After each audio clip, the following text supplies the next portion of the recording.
Well, we're at the first of the walkways here, and it's pretty cool, isn't it? And, you know, really sliding out there at the moment, but it's alright, isn't it? It's pretty good. The grit is actually impregnated into the decking, so it makes a tremendous difference. And this is the first one that gets us over that sort of like ditch that was there. There's a horrible concrete plinth there before, and that's gone now. Yeah, it's completely gone, and it just looks much better at this.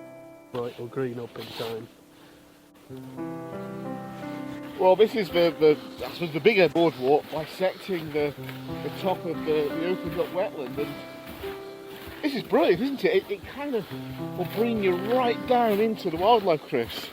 It does, yeah. So obviously we lost part of the original path when we removed the embankment. So what we've done is build this boardwalk, and rather than go over the top of the wetland, we brought the boardwalk down into the wetland, and it gives you a whole new appreciation of this incredible habitat. And at the moment, the habitat is still quite uniform in terms of species, but over time that's just going to get better and better and better. I can tell you that one of the biggest factors for us was getting the cattle onto this wetland this year after the bird breeding season, and they're going to really help to create this biodiverse habitat. Well, here at the Davie Wildlife Hide, Davie, and one of the best places to get a view of the river, isn't it? I mean, we're going to see what's out there at the moment. Not hope for too much. The river is very frozen.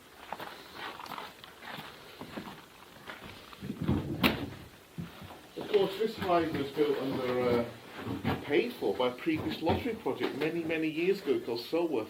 Something that people maybe have forgotten existed, but a great little former lottery project before Galloway Glens.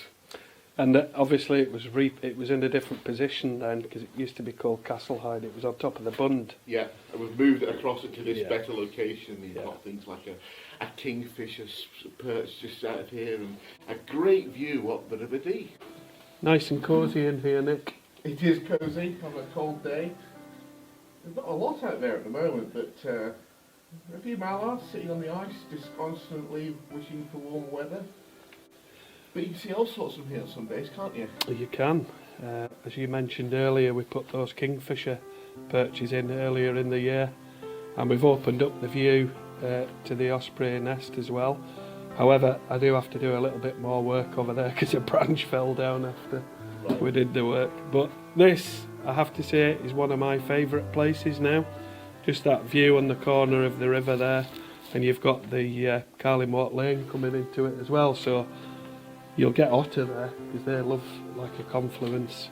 And really, the work we've done is just enhancing this opportunity for people to have a look quietly at what's going on. Yeah, and of course later in the year we'll have the volunteers here, so they'll be talking about osprey, hopefully if they come back, and other things as well. So like the project also, so it's a great place for people to come and be informed about what's around.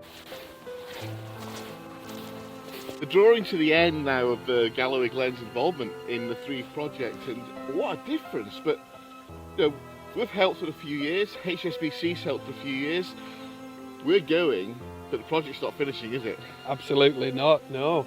I mean, there's still, we'll carry on doing the monitoring for change, but also we've got like 6,000 trees to plant this year, probably the same next year.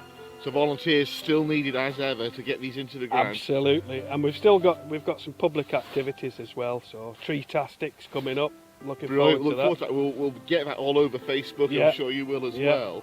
And we've got Chris Stones with us here from Conics as well, and you've been like looking after a lot of the planning of the project, possibly less glamorous bits, but making sure that everything works properly from a science point of view. And you've been heavily involved with the wetland restoration element, breaching the banks, and how do you feel that's gone? Yeah, we think that's gone really well. So by removing part of the flood embankment at the top and the bottom, and by adding a couple of scrapes, we've really improved the functionality of the wetland. So as winter comes, the river level rises, the wetland floods. It very quickly recedes as well because we've opened up the embankment at the other end, but what we're left with is this fully functioning wetland. and very quickly we've attracted wildfowl, waders, and it's become a The exceptional conurbations of birds this autumn and winter as the migrants have come in have been stunning. I mean, it's been a proper wildlife spectacle, hasn't it? And this is just going to get better. Yeah, we think so. Yeah, I think as time goes by, it's going to develop even more as a wetland. In the summertime, it will look completely different as well, as water is held in the deeper areas. So I think it's definitely one to keep an eye on. It's kind of what the whole purpose of the bequeathment to the National Trust of his estate was. That's correct, yeah. So Alan Gordon left this as a wildfowl refuge, and we're just continuing that legacy, but you know, with a big focus on biodiversity.